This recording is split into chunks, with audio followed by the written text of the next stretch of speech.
Okay guys, as requested, elderberry syrup. We've never done this before ourselves, so you're doing it the first time with me, okay? So here are the things that we have to put in our syrup. And I had a hard time finding a recipe, an exact recipe, because I don't want to do it like everybody else does. I don't want to add honey to it and can it with and put it in the fridge. Or put honey in it and can it and lose all the benefits of the honey. So what I'm going to do is I'm going to make a syrup with all the spices in it and an extra ingredient and can it. And then what we're going to do, and in pint jars that is, and then what I'm going to do is as I take out a pint jar to put in the fridge, I'm going to add the honey to it and then put it in the fridge for current use. I hope that makes sense. So we've got our 8 cups of elderberries. Oh, I have a lot more than that, but I can't handle any more than that right now. This is, so 2 quarts of elderberries here. We're going to put in here raw ginger. So I'm going to cut this up. I forgot exactly how much this is. I'm thinking it's about 8 ounces. I guess I better take that off first. Let it zero out. I think it's about 8 ounces of ginger. It's kind of wet. It's amazing how juicy it is. Let's see. No, let's see. That's 6.15 ounces of ginger. That's what that is. It was peeled. You peel it with a spoon. And we're going to put in some organic cinnamon sticks. Now all this is going to be strained out. Some whole cloves, and I'm going to add sugar for a preservative. I didn't have a chance to get organic sugar. This is just granulated sugar, but this is only 3 cups. This is 8 cups of elderberries. This is a lot of elderberry. I'm putting way less sweetener in it than most people do, but otherwise it'll be just water. And the interesting ingredient I'm going to put in here is an herb a lot of people haven't heard of, Astragalus Root. I'm going to cook these down with the elderberries. Astragalus is super duper immune boosting herb. I got this from Mountain Rose Herbs, already dried, certified organic. And this is supposed to be actually probably better than elderberry, believe it or not. So I've got lemon juice for when I have to acidify this for canning. If you don't know anything about canning, I'm not going to do a canning class right now. I could use citric acid, but I like the idea of using actual lemon juice in each of the pint jars. And the honey will not be used in this until I'm ready to use each of the jars. So those are the ingredients. And hang on just a sec. Let me tell you a little bit about Astragalus Root. I copied this. It's what they call an adaptogenic herb. It's used a lot in traditional Chinese medicine. An adaptogen is a plant that increases the body's ability to resist the damaging causes, the damage of stress, and it promotes physiological function and all that kind of stuff. But this has a lot of benefits. It reduces the stress, it's a mild diuretic, it lowers cholesterol, it's natural support for asthma, it's an energy booster, it aids in wound healing, helps allergy relief, alleviates symptoms from chemotherapy reportedly. It helps break down arterial plaque, which a lot of people could use. Antiviral, antibacterial, anti-inflammation, fights cancer, boosts your immune system big time, increases white blood cell count, fights colds and flu and respiratory issues, which is one reason I waited to do my elderberry syrup until I had this. Promotes circulation, healthy blood sugar, it strengthens the liver, and regulates diabetes and supports kidney health. I mean, what can you, the thing is there's not a lot of information about contraindications for this. So You know, anything that any recipe that you get, you just have to research. If you have a particular physical ailment or condition, or you're on certain medications, you just have to figure out if they're right for you. So we have all our stuff here. I have my strainer and my cheesecloth, because after this cooks down with all these ingredients, it will be strained through this to get rid of all the pulp and get down to the good juice, and then we'll can it, and we'll go from there. So hope this works. And too bad you can't do a taste test, right? So there you go, everybody. Hang on.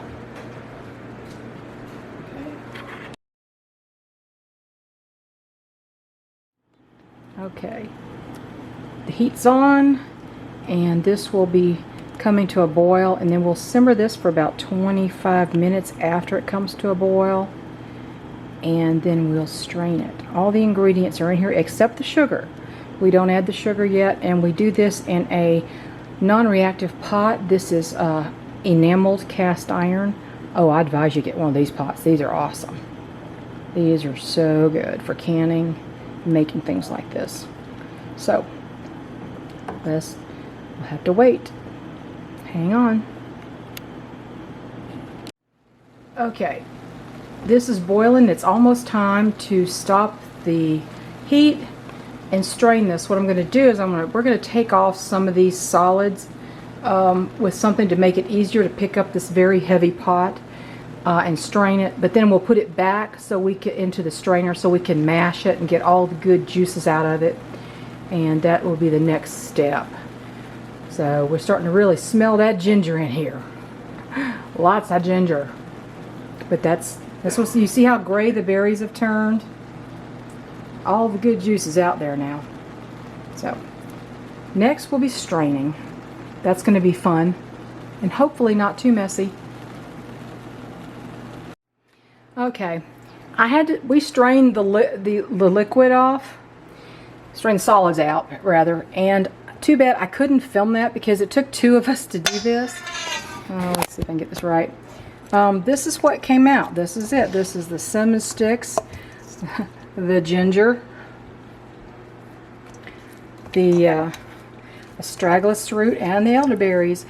And what you can do is you can save this stuff, save these solids, and feed them to your chickens.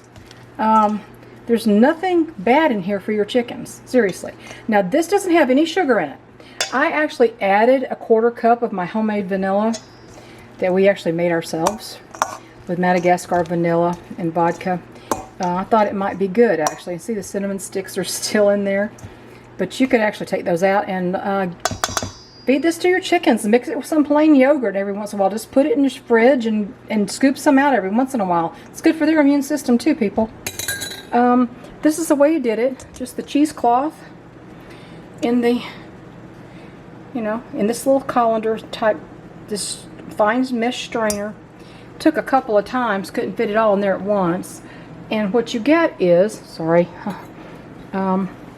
we've put the sugar in there now. I put 3 cups of sugar. A lot of people call for more sugar. There may be a few floating pieces in here that escaped, and if so, we'll get them out. But here is your elderberry syrup. We're going to can this, and I will not add the honey to that. Not yet. I'm going to add the honey to it as we use it. Yeah, looks like I missed some things. Looks like the strainer missed a few things, but that's not a big deal. That's not a big deal. But yeah, there you go. Elderberry syrup.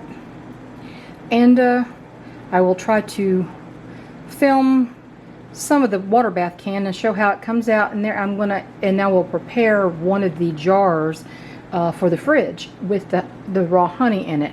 But you don't put the raw honey in at this temperature. It kills the enzymes, the really good enzymes for the raw. The raw honey is antibacterial, antiviral, antifungal. You can treat wounds with raw honey, but heat kills the good enzymes in raw honey. So you don't want to put it in there at this temperature unless you just want the honey for flavor. I want the honey for all its goodness, because this is for the winter. This is for our winter health, people. So I want as much goodness in here as I can get. So we're going to can this syrup as is in pint jars, and then I will take 1 pint jar at a time, put it in a quart jar, and add about the same amount of honey, or however much honey I feel I need to add at the time to flavor, to taste. So, and put it in the fridge. And we will, that way we'll only use 1 jar at a time, and none will go to waste. It won't get too old in the refrigerator with just the 2 of us using it. So, next, canning.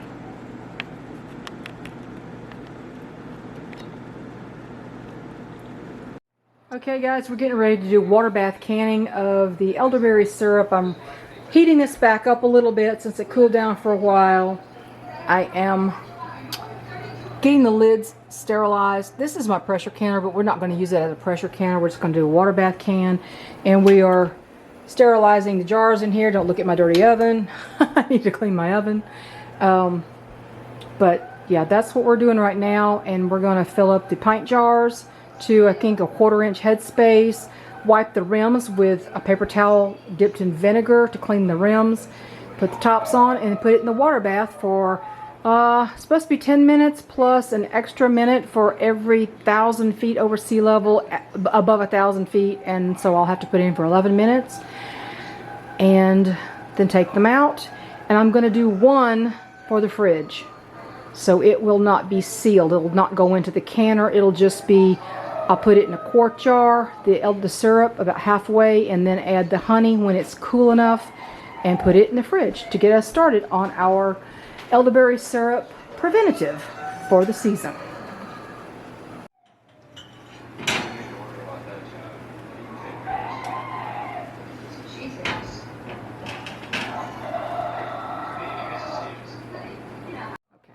Okay.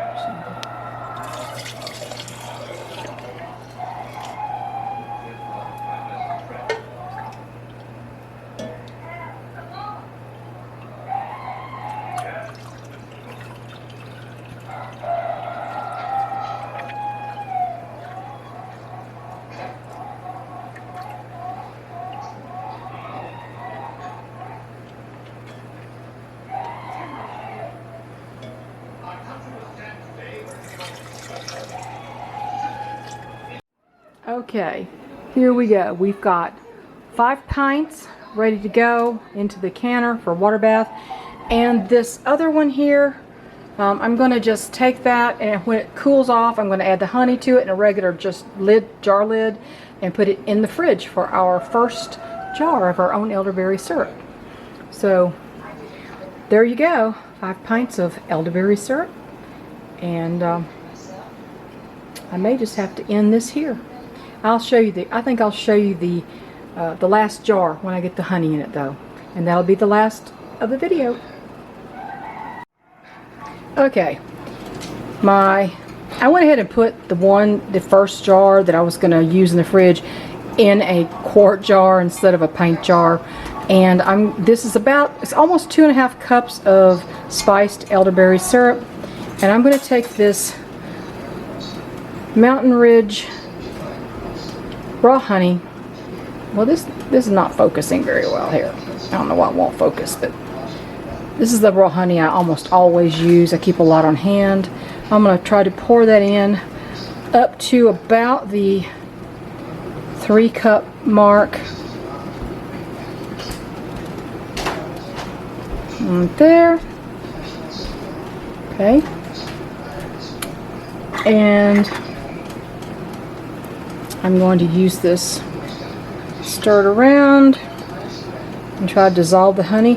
The syrup had cooled to 100 degrees. You want to keep it below like 105 degrees before you add raw honey to preserve the enzymes and all the good stuff in the honey. So that's what I did. I checked it with a candy thermometer to make sure. I almost didn't find my candy thermometer, but it was right at 100 degrees.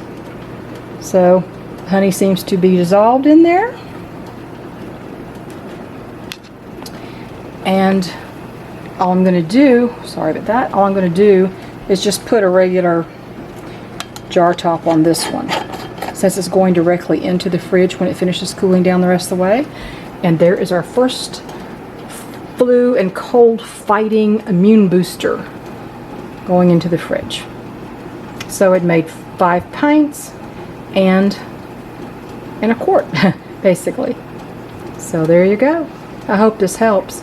I'll try to put exactly what ingredients I used in the description box if I remember to. If I don't and you really need it, remind me, okay? Thanks for watching.